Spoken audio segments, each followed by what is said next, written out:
धन गुरु अर्जन देव जी महाराज जगत दे च एक ऐसे अवतारी पुरुष ने जिन्हां दी मिसाल घट ही मिलदी है। वैसाख वदी सत 1620 बिकमी संमत धन गुरु रामदास जी महाराज दे घर माता भानी दी कुख तो गोविंदवाल साहब दे आप दा आगमन होया। ਇਹ ਨੂਰਾਨੀ ਜੋਤ ਉਸ ਥਾਂ ਤੇ ਹੀ ਉਜਾਗਰ ਹੋਈ। ਗੋਇੰਦਵਾਲ ਦੀ ਧਰਤੀ ਨੂੰ ਇਹ ਮਾਣ ਹਾਸਲ ਹੈ। ਸਹਿਜੇ ਸਹਿਜੇ ਆਪ ਦਾ ਬਚਪਨਾ ਵੀ ਇਸ ਢੰਗ ਨਾਲ ਬਤੀਤ ਹੋ ਰਿਹਾ ਹੈ ਕਿ ਭੱਟਾਂ ਨੂੰ ਕਹਿਣਾ ਪਿਆ ਹੈ ਕਿ ਤੈਂ ਜਨਮਤ ਗੁਰਮਤ ਬ੍ਰਹਮ ਪਛਾਣਿਓ। ਇਹ ਗੁਰੂ ਅਰਜਨ ਦੇਵ ਜੀ तुसी जन्म तो ही ब्रह्म ज्ञानी हो, जन्म तो ही ब्रह्मनिष्ठ हो, जन्म तो ही ईश्वर नाल जुड़े हुए हो। इसका एक इतिहासक सबूत भी मिलता है कि अजे आप सिर्फ 1 साल दे सन ते आप धन गुरु अमरदास जी महाराज दे सिंघासन ते चढ़न की कोशिश पे करते सन। हुण 1 साल दे बालक दी काया 2.5 फुट उच्चा सिंघासन पूरी कोशिश करन लेकिन शरीर चढ़ ना सके। माता भानी जी भजे होया है, एकदम आप नु चुकया और आख्या लाल जी इस गद्दी ते नहीं बैठदा, ये धन गुरु अमरदास जी महाराज दा सिंघासन है, इस ते नहीं बैठीदा। इतने गुरु अमरदास जी महाराज आ गए। भानी दे हथों बच्चे नु बालक गुरु अर्जन देव जी नु ले सिंघासन ते बिठा के कहन लगे, यह दोहता बाणी का बहुता, ये ते बाणी दा जहाज है, ते जे यही सिंघासन ते नहीं बैठेगा तो फिर कौन बैठेगा। ये भविष्यवाक, ये दूरदृष्टि गुरु अमरदास जी महाराज दी सही साबित हुई। वाकई गुरु अर्जन देव जी महाराज बाणी दे बहुत और बाणी दे जहाज जगत दे कहलाए। आप दी अजीम देन हरिमंदिर ते फिर तरन तारण दा महान तीरथ ते अस्थान है। कहते ने जद आपने हरिमंदिर तामीर कराने दी सोची, उसारण दी सोची, तो आप दे अंदर ख्याल आया नहीं किस कोलों रखाइए, बुनियादी पत्थर किस कोल रखाइए। आपने इसकी नींह साईं मियां मीर पासों रखाई। इस तरीके नाल वितकरियां तो उच्ची दुनिया, भेदभाव तो उच्ची दुनिया का सबूत आपने मुहैया किया। हरिमंदिर साहब की नींह साईं मियां मीर ने रखी, जो सिख इतिहास दे पूर्ण तौर ते उजागर है।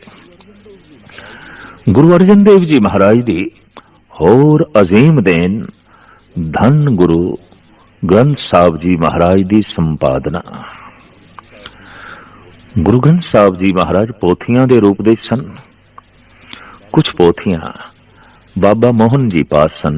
गोविंदवाल साहब कहते ने बाबा बुढ़ा जी पोथियां लैन लई गए, मायूस लौटे।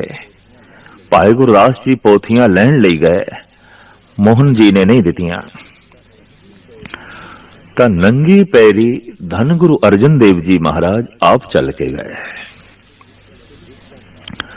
उत्थे जिस ढंग नाल प्रभु मोहन दी, अकाल पुरख मोहन दी उस्तति कीती ते आख्या, मोहन तेरे ऊंचे मंदिर।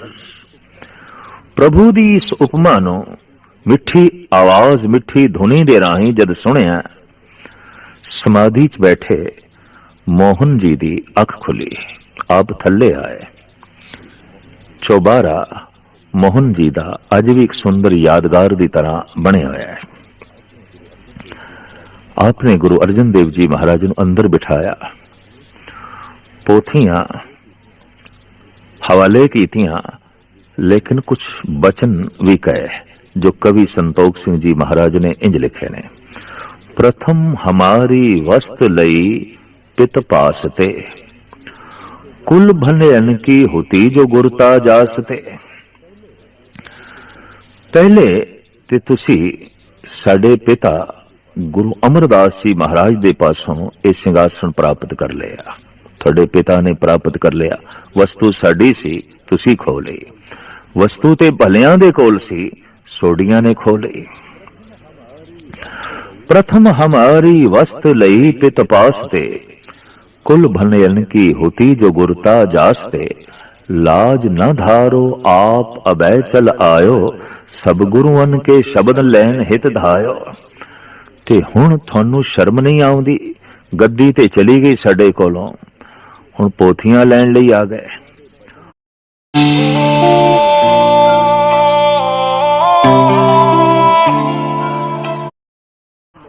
हुण सतगुरां दे बचन लैन लई जो है आ गए। पर हाथ जोड़ के गुरु अर्जन देव जी महाराज बैठे रहे। गुरु अमरदास जी महाराज दी पावन संतान जान के, समाधि लीन पुरुष जान के मन दे सत्कार बनाई रखिया। निंदा उस्तत ब्याज बचन मोहन कहे। बाबा मोहन जी ने ये ठीक है, इंज लगदा है जिवें निंदा कीती है, पर निंदा च भी उस्तति कर रहे ने कि तुसी महान निकले। सौगात साडे पिता कोल सी, लै गए तुसी, असी योग नहीं निकले। साडे कोले योग्यता नहीं सी कि असी पिता कोले प्राप्त कर दे, पर तुसी लै गए। थोड़े पिता लै गए। सौगात साडे घर दी पै गई, थोड़ी जो है झोली च। इस तरह निंदा दे च लिपटे हुए उस्तत दे बचन बाबा मोहन जी ने कहे। इन्हां पोथियां नूं अपने सिर दे उत्ते ही रख के गुरु अर्जन देव जी महाराज अमृतसर दे च आए। रामसर दे च बैठ के आपने धन गुरु ग्रंथ साहब जी महाराज दी जद संपादना आरंभ की थी, आप बोलते गए, भाई गुरदास लिखते गए। गुरु ग्रंथ साहब जी महाराज दी पावन बीड़ दे पहले उच्चारण करता गुरु अर्जन देव जी, लिखारी भाई गुरदास जी।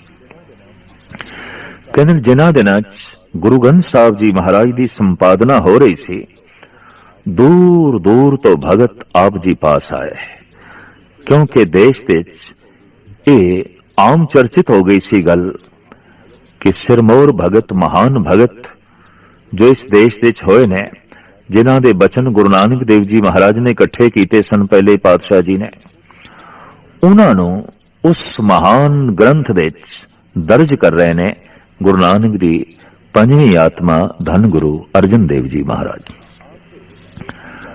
तां आप दे जो समकाली सन भगत सूरदास इत्यादक, कान्हा जी, पीलू जी, छज्जू जी और इस तरीके नाल कवि जमाल हुसैन इत्यादक, ये भी अपने अपने बचन कलाम लेके रामसर श्री अमृतसर साहब दे जो है पहुंचे। कहने जदों तरतीब दे रहे सन, उदों ही कान्हा जी दा आगमन होया और पीलू जी दा और जमाल हुसैन दा। साहब कहने लगे, तुसी अपने बोल सुनाओ। अगर वो गुरु ग्रंथ साहब जी महाराज दे अंदर दर्ज करन दे लायक होए तां असी दर्ज करांगे। तो कान्हा जी दे ए बचन, मैं ओही रे, मैं ओही रे, अजे पूरे वाक बोलने ही सन ते गुरु अर्जन देव जी महाराज ने चुप करा दिता। आख्या चुप रह, असी मैं दे चलीन नहीं होना, तू दे चलीन होना है। असी मैं मिटानी है, असी ओ साधना करनी है कि मैं मिट ही जाए, मैं भुल ही जाए और तू प्रगट होवे, तू ही तू रह जावे। इस वास्ते इन्हां बचनां च अहंकार दी बू आउंदी है, निरंकार दी सुगंधी नहीं। कहंदे ने फिर छज्जू अगे आया, वो कहने लगा, कागज संधि पुत्री तो भी त्रिय ना निहार, यही मार ले जावई यथा बिलोचन धाड़। स्त्री अगर कागज दी भी बनी हुई है, उसकी कोई तस्वीर भी है, तो नहीं देखनी चाहिए। ये नरकां दे च लै जांदी है, ये नरक दुआरी है। गुरु अर्जन देव जी महाराज कहन लगे, अपनी मां नूं वेखदा हुंदा है कि नहीं, भैन नूं वेखदा है कि नहीं, आखिर वो स्वरूप भी इस्त्री है तो वह भी तेनू नरकां च सुटेगी। ये बोल भी साडी मत ते पूरे नहीं उतरदे, रब्बी सिद्धांत ते पूरे नहीं उतरदे। तो कहना पेगा, अगर ईश्वर ने स्त्री नूं बनाया है तो मनुख नूं नरकां दे च पाण लई बनाया है, तो ईश्वर दोषी है। साहिब श्री गुरु अर्जन देव जी महाराज ने इन्हां भगतां दे कलाम वापस कीते। फिर एक भगत अगे आया, वो हाथ जोड़ के बेनती करने लगा, महाराज मेरे बोल सुनो। सतगुरु कहने लगे, सुना। चुप वे अड़िया चुप, बोलन दी नहीं जा। साहब कहने लगे, नहीं, चुप नहीं रहना, जिथे लोड़ पई बोलना है, जिथे लोड़ नहीं खामोश रहना है। जब लग दुनिया रही है नानक, किछ सुनिए किछ कहिए, कुछ कहना है कुछ सुनना है, चुप नहीं रहना। अगर चुप ही रहना है तो दरख्त चुप ने, पत्थर चुप ने, तो फिर प्रभु ने जुबान क्यों बनाई? चुप रहने लई नहीं, मौन धारण करने लई नहीं, बोलने लई बनाए गए। और वो बोलना है, उन्हां बोलां नूं प्रगट करना है जिन्हों सुन के संसार नूं शांति मिले, अपने आप नूं चैन मिले, प्रभु दी प्रसन्नता हासिल होवे। बोलना है, चुप नहीं रहना। कहंदे ने बिंद्रा बन तो पहुंचे भगत सूरदास, नेत्रहीन सन। ये भी लाठी दे आसरे ते खड़े होए, बिरध शरीर से आखण लगे, हे गुरुदेव पिता, परिपूर्ण परमात्मा ने कुछ मैनू भी सौगात दिती है और मैं वो आप दे नजराने वजों भेंट करना आया। साहब कहने लगे, सुनाओ। ये भगत जिथे महान कवि सन, उत्थे महान संगीतकार भी सन। दोपहर का समा से सारंग राग दी धुन अलापी और वजद विच आके इस पंक्ति दा गायन कीता। छाड़ मन हर बेमुखन को संग। ऐसे मधुर आवाज विच, ऐसे सुरीले कंठ दे चों और ऐसी लय तार विच अलाप होया, सूरदास दी अपनी ही समाधि लग गई। सुनन वाले बिस्माद होए। धन गुरु अर्जन देव जी महाराज भी प्रसन्न होए। धन गुरु अर्जन देव जी महाराज नो भगत सूरदास ते ये बोल इतने प्यारे लगे, इतने चंगे लगे। आप सोची पे ने कि सूरदास अगे वधे, पूरा वाक सुनिए ते गुरु ग्रंथ साहब जी महाराज दे दर्ज करिए। इतने च लांगरी सिंह आया, हाथ जोड़ के बेनती करने लगा, महाराज लंगर तैयार है, पंक्तां बिराज गईयां ने और आप दी उड़ीक है। सतगुरुदेव जी महाराज सोचते ने, जाइए ते भगत दी तोहीन जो जुड़ गया प्रभु नाल, ते ना जाइए तो पंक्तां लग चुकियां ने, अन्न दी तोहीन, लंगर दी तोहीन। भगत दा भी सन्मान रह जाए और पंगत दे च भी जा बैठिए। तो गुरु अर्जन देव जी महाराज ने भाई गुरदास नूं हुक्म कीता कि आप इन्हां दी एक पंक्ति ही दर्ज कर दो। गुरु ग्रंथ साहब जी महाराज दे अंदर इस भगत दी इक्को ही पंक्ति है, छाड़ मन हर बेमुखन को संग। भाई गुरदास जी ने यह पंक्ति दर्ज करके कबीर जी दा बाद विच एक शब्द चढ़ाया गया, सारंग राग की समाप्ति हुई।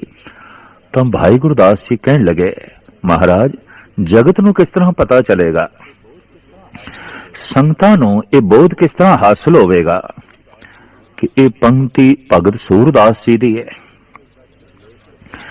साहब कहने लगे, इसका सिरलेख लिखो। हुण पंक्ति लिखवाउण तो बाद सिरलेख लिखवांदे ने। उपर लिखो, सारंग महला पंजवा सूरदास।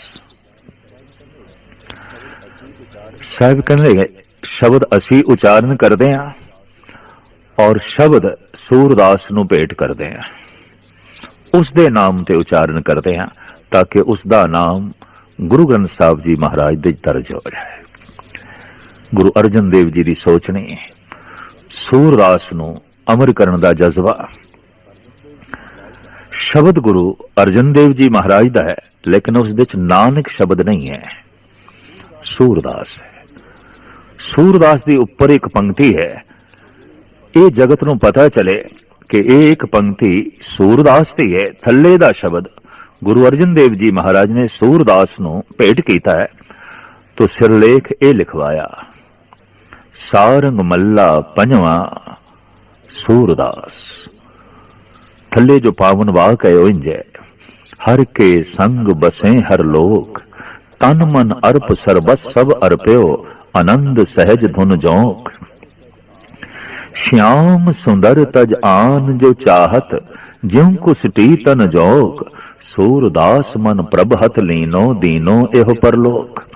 सूरदास दे मन नूं प्रभु ने अपने हत्थां च लिया और परलोक दे सुख इस लोक दे दे दिते ने। ऐसा क्यों? सूरदास की समझ दे एक गल आ गई है कि श्याम सुंदर तज आन जो चाहत, ज्यों कुसटी तन जोक। प्रभु नूं छड़ के किसी होर वस्तु की वासना करनी, ये ते इंज है जिवें जोंक कोड़ी दा खून पींदी है मिठा जान के, ते बाद विच तड़प तड़प के अपने प्राण गवा बैठती है, अपनी जान दे देंदी है। इस तरह भट्टां दे सवैये, कबीर फरीद दे श्लोक, ते फिर संपूर्ण गुरु ग्रंथ साहब जी महाराज की संपादना करके आपने प्रकाश करवाया हरिमंदिर साहब दे। हुक्मनामा बाबे बुढ़े जी ने लिया, आपने सरवण किया और उत्थे सारी संगत नूं जो आपने ताकीद की थी वो ये, सतगुर के शरीर हैं जो, सब थान समय सब ना दरसै हैं। मेरा जिहड़ा शरीर है इहदे दर्शन सारी थावां ते नहीं हो सकते, मेरी काया व्यापक नहीं है।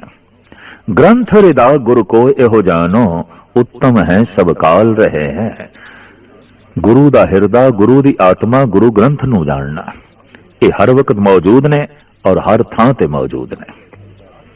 शब्द बिल्कुल नाल रह सकता है मनुख दे, गुरु मेरे संग सदा है नाले।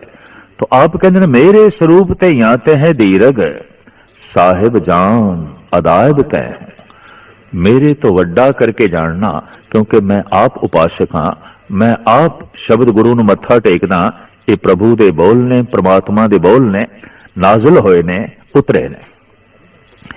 इस तरीके दे नाल हरिमंदिर साहब दे अंदर धन गुरु ग्रंथ साहब जी महाराज दा आपने प्रकाश करवाया।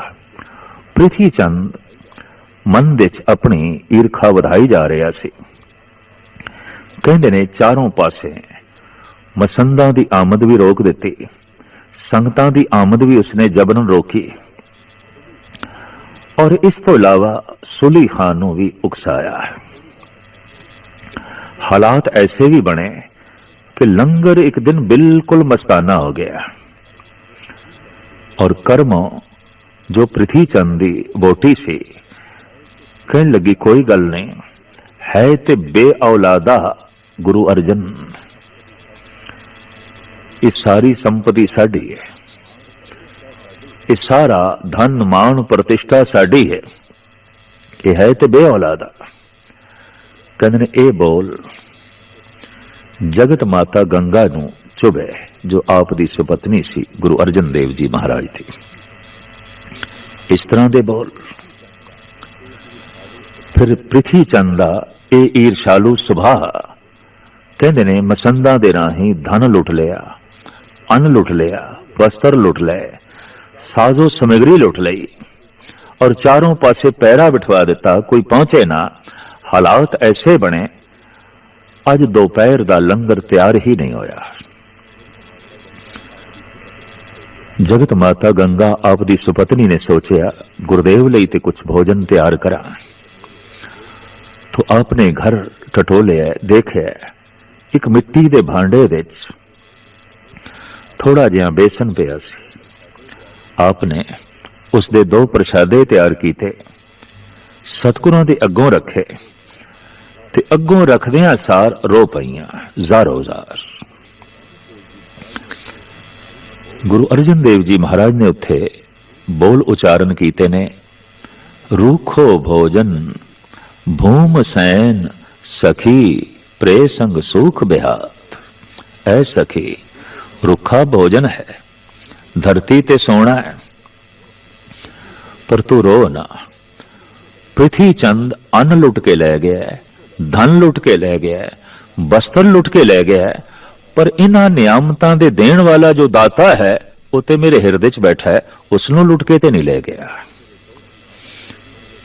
सागर मेरे कोल है, सूरज मेरे कोल है, महाशक्ति मेरे कोल है, प्रभु मेरे कोल है।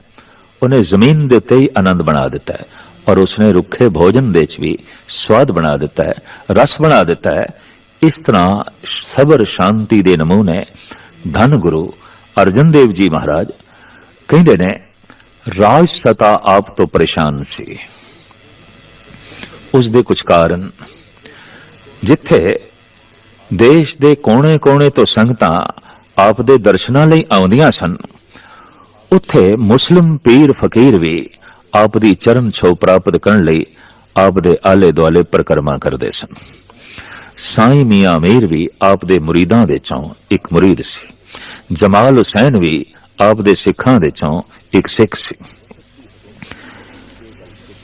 वक्त दी हुकूमत नूं इह गल चुभी, साडे रस्ते दा एक रोड़ा है,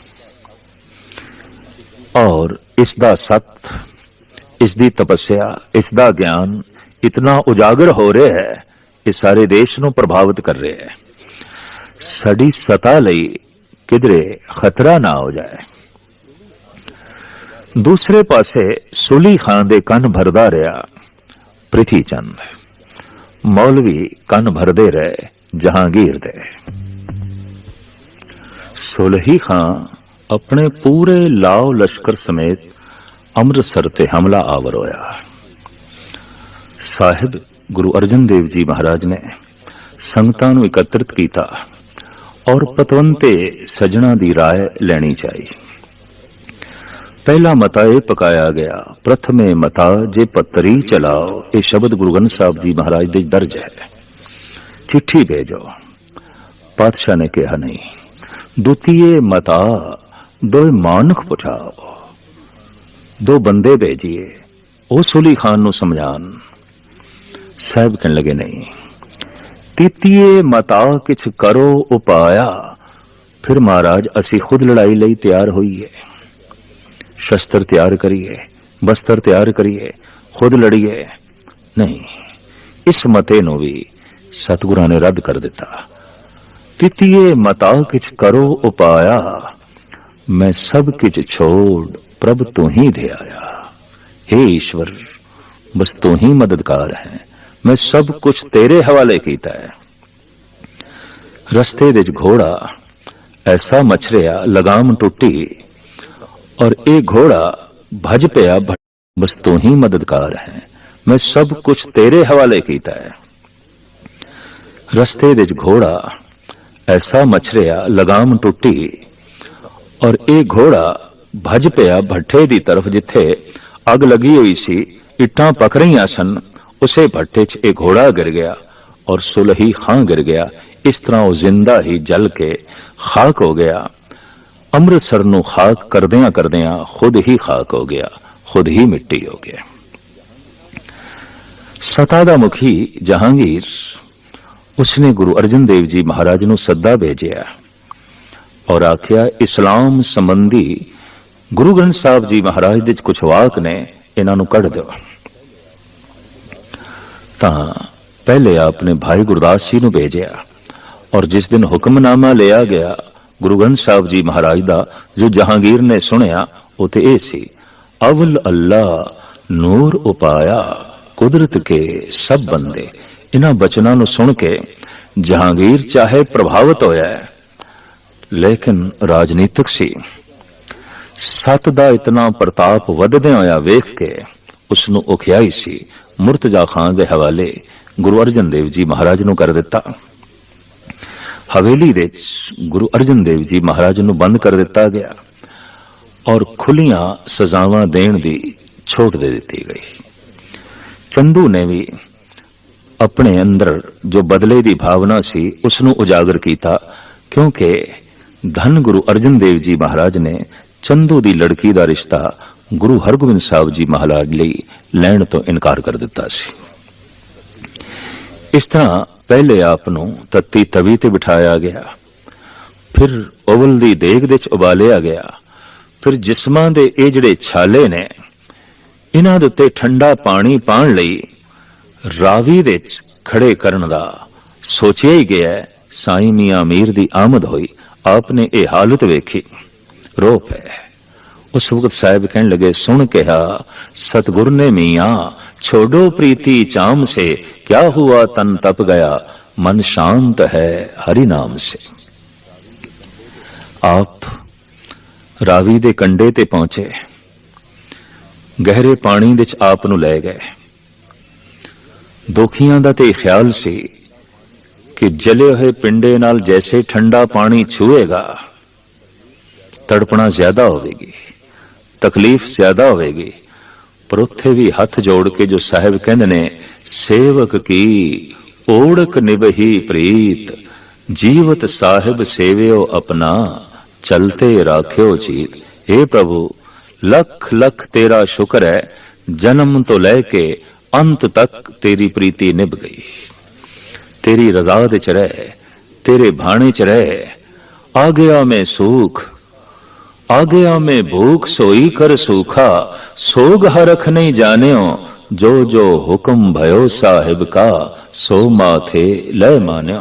जन्म तो लेके अंत तक प्रभु मैं तेरे हुक्म नू मनिया, तेरे हुक्म दे जीविया, और अज अंतिम समय भी तेरा हुक्म मैनू मिठा लग रहा है।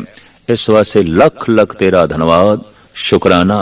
भट्टा ने उपमा वजों ये वाक उच्चारण किया है, जब लो ने भाग लिलार उदे, तब लो भ्रम ते फिरते बौधायो। कल घोर समुद्र में बूढ़त थे, कब हूं मिट है नहीं रे पछतायो। तत्व विचार यह मथरा, जग तारन को अवतार बनायो। जपयो जिन अर्जुन देव गुरु, फिर संकट जौन गर्भ नहीं आयो। जपयो जिन अर्जुन देव गुरु, फिर संकट जौन गर्भ नहीं आयो। इस तरीके नाल जेठ सिदी चौथ नूं साहिबां दा तन पानी दे च पानी होया, और आप दा मन और आप दी आत्मा, आप दी जोत धन गुरु हरगोबिंद साहब जी महाराज दे अंदर प्रवेश कर गई। ये शहीदी साका जेठ सिदी चौथ नूं जो वापरिया, उस तो बाद सिख जगत दे गुरु घर दे शहीदी दी एक श्रृंखला चली। आप नूं शहीदां दा सिरताज कहंदे ने, सिरमोर कहंदे ने। शांति दी आप मूर्ति, सबर दा आप मुजस्मा, ज्ञान दे आप सागर, सेवा दी मूर्ति। सेवा सिमरन दी दात वंडदियां वंडदियां, शुकराना करदियां करदियां जेठ सुदी चौथ नूं आप इस ढंग दे नाल शहीदी साके द्वारा प्रभु विच लीन होए और अपनी आत्मा नूं अस्थाई रूप दे अकाल पुरख दे विच